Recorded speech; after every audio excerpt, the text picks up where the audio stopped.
Wow, grabe naman, 16 minutes na lang in season na. Para na mag-last match, guys. Let's go! Siyempre, lalak na natin si Alucard. Yan lang naman alam natin gamitin. Pero maglalagay tayo ng twist. Nakikita nyo ba yung skin ko, pre? Magre-red build tayo ngayon. Warning, guys, wag nyong gagayahin to kung ayaw yung malustik katulad ko, ha? Ayan na nga, guys, nag-trippings na sarap, no? Red build, Alucard. Sheesh! Ayan na nga, start na ng round. Sheesh! Grabe ganda ng red build, guys. Unahin muna natin yung bagong item na Warblood Axe. Kasi pinagsama sila yung Warblood Axe yun, guys. Dito, guys, level 3 na yung Julian. Kaya alam ko nang mangiinbig yan. Kaya ano pang iniintay natin? Nararat ko na ng balabab. Kasi alam ko namang di nila makukulto para mayabang ako. Para mason ako eh. Siyempre, tips lang, no? Huwag yung gagayahin ko. Dapat lang talaga iwasan nyo yung Julian pag level 3, no? Kasi ayan na siya, power! Hindi mo ko kaya, power! Sige, para. Tara na, exit. Grabe, micro! Game, yung patay ako tamaan! Tips lang sa mga Alucard users, wag kayong lalaban pag level 3 kayo, ha? Kahit anong team fight, iwasan nyo. Kasi most likely sa Alucard kasi mid-game yan. Pag hindi nakasnowball yan ng early, mababog yun ng late game. Pag nabawag na ng late game at masakit na yung kalaban, wala na kayong magagawa. Matatalo na kayo kaya Alucard, kaya huwag na kayong mag-Alucard pag gano'n kayo mag-Alucard. So, iwasan nyo lagi yung team fight. Wag kayong dadalo pag hindi kailangan. Paggawa nyo sa XP lane nyo, wag kayo mag-team fight pagka si Alucard hindi pa level 4 at hindi pa nakaka-snowball. Once na naka-snowball na kayo, tsaka lang kayo pumalag, okay? Yawan, nakuha ng Julian yung turtle. Ayan na, tara na, bumalaw na tayo sa top. Dito guys, no, wag nyo papalagay yung Julian pag may skill. Mag-jump lang kayo pag may skill. Dito, nakita mo dito, natake ko yung Alpha imbes na yung Julian. Kasi may skill yung Alpha, si Julian wala. Ay, mali. Tara rito na, patay ka na, par.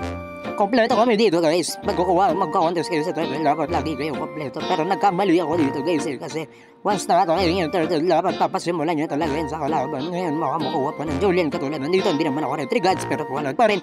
Bam! Sige! Patay ka na para. Ito pa isa. Pasito! Yan, naka-snowball na ako guys. Kaso papatay ako ng Julian kasi yung bagal yung attack namin. Pero kasi bakit ginamit yung backsya ni Rob na yan? Dito nakita ko yung Lilac. So sinanay kong i-pick up itong Lilac kasi mahina lang to. Eh, malakas naman si Alucard mang-pick up ng mga hina. Yung patay siya. Para kaso sumunod pa yung tank para manginis. Dito nakita ko yung Julian para wala lang skills. So easy pick up na lang sa dito. Patay ka na ba? 360 pounds yun. Sarap! Pupunta na tayo sa turtle para mag-contest. Guys, tips lang ulit sa Alucard, ha? Ang main lifesteal na Alucard, hindi as close, hindi. Kung ano man yung War Axe na yan, ang main source ng lifesteal na Alucard is magdi-deal siya ng true damage, which is endless battle, guys. Kung gusto nyo ng lifesteal na Alucard, unahin nyo yung second item nyo actually, endless battle. Huwag nyo gagayahin tong red build, putik na yan, cancer ka. Dito, pinapalagan namin yung papalagan natin yung Alpha na kahit may vengeance yun, bomb slowness ka, bagag, patay ka na par. Dito guys, 6 to na score ko, which is sobrang ganda. Kaso yung Gogi Julian, oh shit, help me, patay na, mamatay ako. Tapos ito vlogger, patay ka pa par. Dito par namatay yung enemy namin tsaka lang kasi kung ano-ano pinagagagawa yan bagag patay ka sa aking ibon ka bagag oy gagi mo wala ko kami tulong par tulong par recall guys papatunayan ko talaga na hindi masama mag-red build ay sobrang sama pala ng red build guys. Ay, nako, paano ba nagagawa ng content creator na tutos na nahalo? Hindi ko talaga alam pa. Ayan na, tara dito, patay ka na par. Ay, case naman, dapat talaga dinamirik ang hira na yan eh. Nakita ko dito yung Julian par daw, tapos kala nyo di natin siya nakikita, tapos sa bagang patay ka na par. So, pros and cons muna tayo sa red build. Una, malakas lifesteal. Pangalawa, malakas lifesteal. At pangatlo, medyo masakit yung damage siya. At sustain siya kay Alucard at 5 miss ka na siya.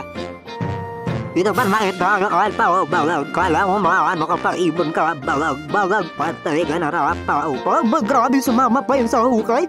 Grabe naman yun para o tapos di pa ako natamaan. Basta tayo dito pre, in a 2v1 situation dapat kalmado lang kayo talaga kasi mawabalik ay gagi mo may atay lang si tulong para tabang. Dito ito guys, no? First one, meron kayo nakasurvive ako dun sa clash namin kanina. Tapos, naubos yung kakampi namin. First one, reason again, hindi ko na alam kung ano nangyari. Kaya bumimay na tayo sa race.